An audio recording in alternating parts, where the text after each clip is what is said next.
합니다. 오늘 우리에게 주신 하나님의 말씀은 감사하는 우리입니다. 먼저 이 자리에 서면서 전도사로서 첫 설교를 하게 됐는데 무척이나 떨리고 또 긴장이 됩니다. 어릴 적부터 저를 배운 또 분들도 계십니다. 첫 설교인 만큼 떨리기도 하지만 거룩한 부담감을 갖고 또 이 은혜의 시간 하나님의 말씀을 함께 나눌 수 있음에 하나님께 감사드립니다. 할렐루야. 우리 옆사람과 함께 인사 나누시겠습니다. 이 자리에 잘 오셨습니다. 우리 또 한번 인사해 보겠습니다. 하나님은 당신을 너무나 사랑하고 계십니다. 하나님은 당신을 너무나 사랑하고 계십니다. 네, 감사합니다. 잠시 제가 경험해온 하나님에 대해 나누어 보려고 합니다. 최근에 하나님은 공평의 하나님이었습니다. 공평의 하나님으로 느낀 것은 평소에 공평성과 도덕성에 예민함이었습니다. 또 한 번 유치부 설교를 준비하면서였습니다. 유치부 설교를 준비하다 보면 제가 은혜를 먼저 받게 됩니다. 여러 성경 인물들을 보면서 하나님은 약자를 또 사용하시며 또 들어쓰심을 보았기 때문입니다. 약자를 통해서 때론 능력 있는 사람들을 통해서 일하시는 모습을 보았습니다. 하나님께서 세상을 주관하신다는 것을 다시 한번 고백하게 되었습니다. 그러한 하나님의 모습을 볼 때 모든 일에 주관하시는 하나님의 때가 있음을 알고 하나님의 때가 언제인지 알아보고자 전도서의 말씀을 준비하게 되었습니다. 전도서의 말씀은 지혜서입니다. 전도자는 오늘 본문에서 첫 번째로 깨달은 지혜가 있습니다. 그것은 바로 모든 일에 때가 있다고 이야기합니다. 1절에 범사에 기한이 있고 천하 만사에 다 때가 있다고 합니다. 하나님께서는 이미 천지를 창조하셨기에 전에 세상 일들을 미리 정하셨습니다. 모든 일에 때를 계획한 것을 설명하고 있습니다. 여기서 범사는 모든 일을 뜻합니다. 또 기한은 미리 정하여 놓은 것입니다. 범사에 기한이 있다는 것은 하나님께서 모든 일에 미리 정해 놓으셨다는 것입니다. 즉 1절의 말씀을 보면 하나님은 모든 일에 미리 정해 놓으셨습니다. 그리고 모든 일에 때가 있음을 말합니다. 2절에서 8절까지는 인간이 겪을 수 있는 모든 것을 설명하고 있습니다. 날 때가 있고 죽을 때가 있으며 심을 때가 있고 심은 것을 뽑을 때가 있다고 말합니다. 계속해서 그 예시에 대해서 설명하고 있습니다. 그런데 9절의 말씀을 보면 일하는 자가 그의 수고로 말미암아 무슨 이익이 있는 것인지 묻습니다. 이에 우리가 아무리 열심히 일해도 어떠한 일을 해도 하나님의 때가 아니면 이익이 일어나지 않음을 깨닫습니다. 즉 하나님은 모든 것을 때를 주관하신다는 것을 깨달았습니다. 하나님의 때와 시간을 아는 것은 지혜를 발견하는 것입니다. 11절의 말씀을 하나님의 모든 것을 지으시되 때를 따라 아름답게 하셨습니다. 또 사람들에게는 영원한 사모하는 마음을 주셨다고 말합니다. 이 때를 아는 것은 하나님이 하시는 일은 사람의 힘으로는 측량할 수 없다는 것을 인정합니다. 하나님의 때는 인간이 정할 수 없는 것임을 알게 해주신 것입니다. 여기서 모든 일의 때는 우리가 알 수 없습니다. 여기서 인간의 한계성이 드러나는 부분입니다. 인생을 살아가면서 자신이 생각한 대로 살아가기란 쉬운 일이 아닙니다. 그래서 전도자는 하나님의 동의 없이는 아무것도 할 수 없다고 말합니다. 또한 세상의 모든 일에 각각 정해진 때가 있다는 사실을 깨닫게 됩니다. 이것을 아는 사람은 행동이 달라집니다. 마치 시험 문제를 푸는데 정답을 미리 알고 있는 사람과 그렇지 않은 사람의 차이를 둔다면 아마 답을 알고 있는 자가 더 여유 있는 모습을 볼 수 있습니다. 그런데 어리석은 사람은 자신의 수고로 이익을 채우려고 노력합니다. 오늘 하루도 어떠한 것으로 나의 이익을 채울지 인간은 고민합니다. 그 기대하는 마음에 인간은 이익을 얻기 위해 수고를 합니다. 만약 우리가 이익을 얻지 못한다고 한다면 수고하고 기대할 이유가 없습니다. 때로는 어떠한 기대와 수고도 없이 우리는 이익을 바랄 때가 있습니다. 누가 나에게 밥을 사주었으면 또 누가 나에게 선물을 주었으면 하는 바람이 있습니다. 이러한 기대만으로 살아간다면 실제로 좋은 이익을 기대할 수 없습니다. 아무것도 노력을 하지 않고 하는 기대는 바람직하지 않습니다. 하지만 우리가 이익을 받고자 노력을 했다면 이야기가 달라집니다. 전에는 노력하지 않아 기대를 하지 않았지만 노력을 했다면 기대를 해볼 만하기 때문입니다. 하지만 오늘 말씀의 전도자는 이것마저 또 쓸모가 없다고 말을 합니다.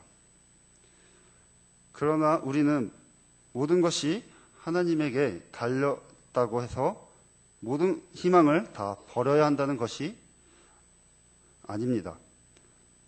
인간의 수고가 쓸데없다고 이야기하는 것이 아닙니다. 인간의 수고는 하나님께서 허락하실 때 그 유익이 드러난다는 것입니다.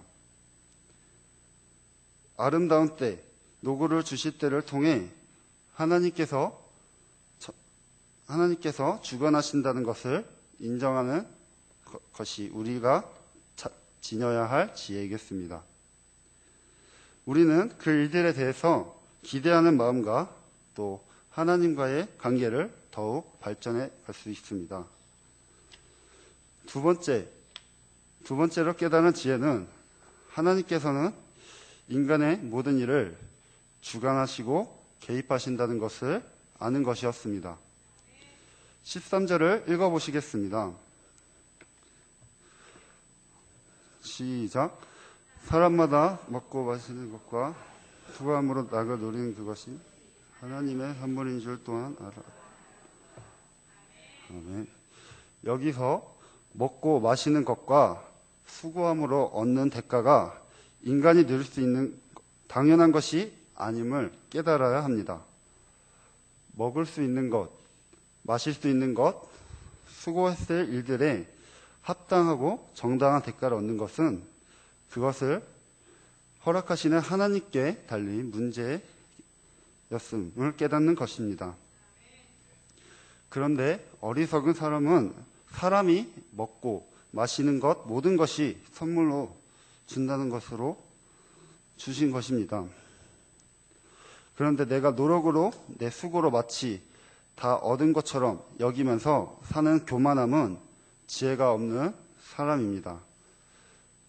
내 삶을 주관하고 계시는 하나님을 인정하지 않는 태도로 살아가는 자들인 것입니다. 또 말씀에 나오는 사람마다 먹고 마시는 것과 수고함으로 낙을 누리는 그것을 하나님의 선물임을 모르는 자이겠습니다. 이러한 모습에 안타까운 생각이 듭니다.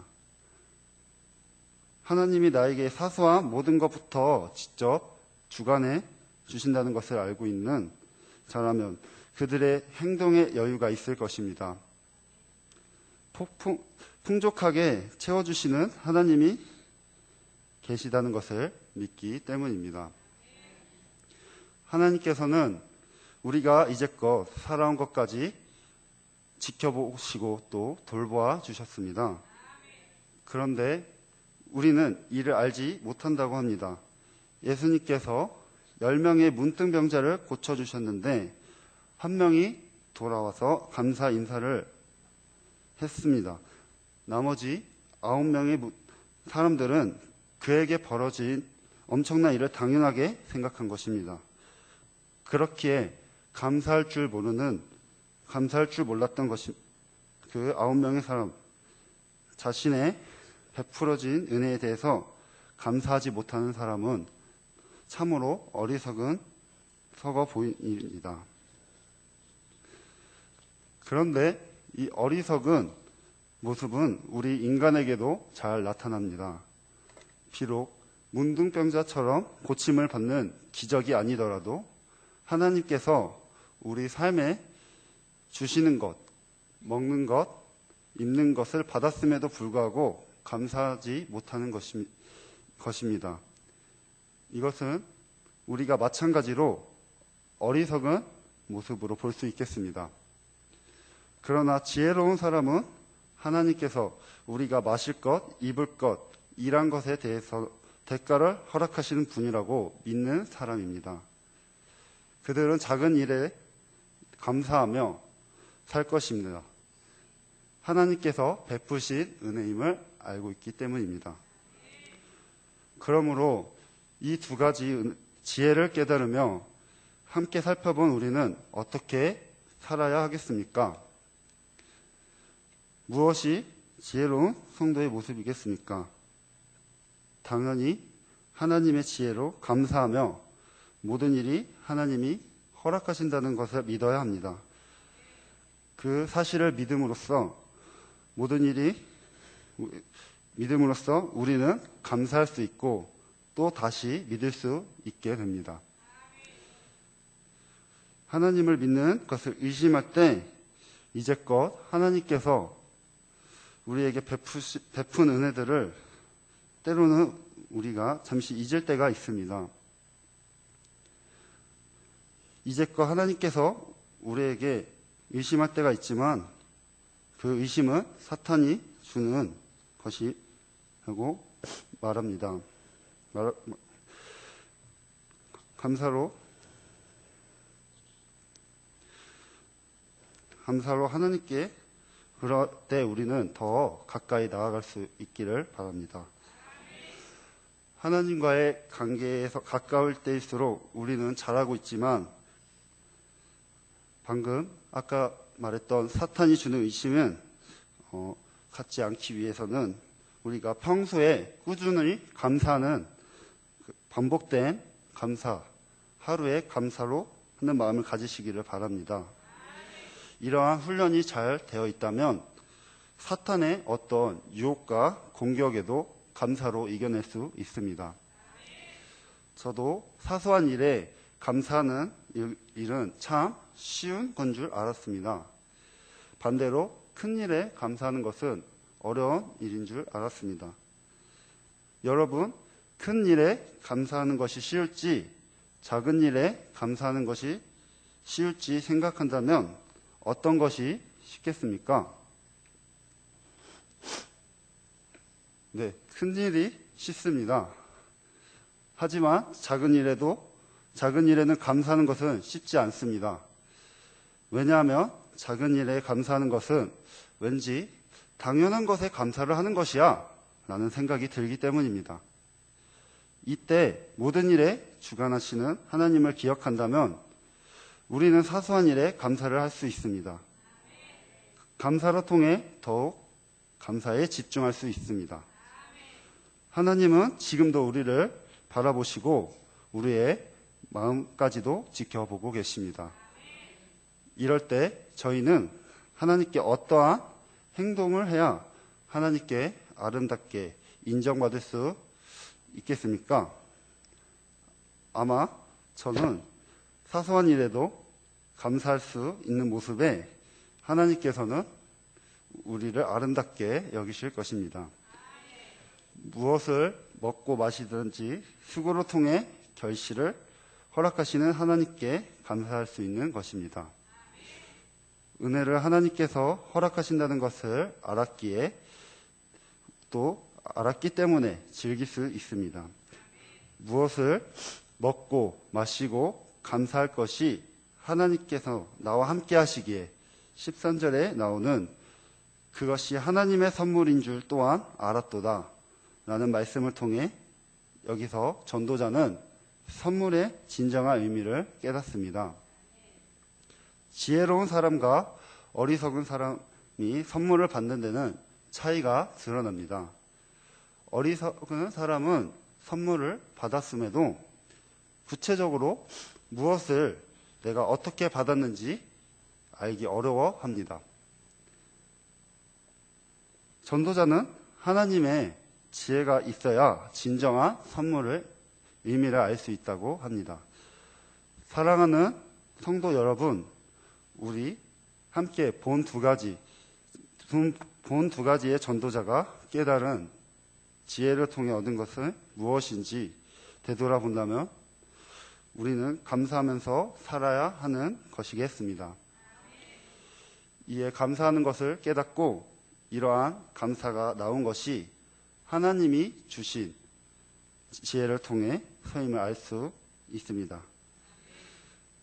우리는 하나님의 지혜로 모든 것에 감사할 수 있습니다. 하나님의 때와 시간을 알게 된 지혜, 하나님께서 모든 것을 주관하고 개입하신다는 하나님의 지혜를 알게 됨으로써 우리는 앞으로 무엇을 하며 살아가야 하겠습니까? 우리에게 현재 주어진 일들의 몸과 마음을 다해 감사하며 살아가는 것입니다. 때로는 슬프기도 하고 기쁠 때도 있듯이 이 모든 상황 속에서 일하고 계시는 하나님의 기억하시기를 바랍니다. 오늘날에도 하나님의 지혜를 얻는 사람으로 사소한 일에도 감사하는 저와 여러분이 되기를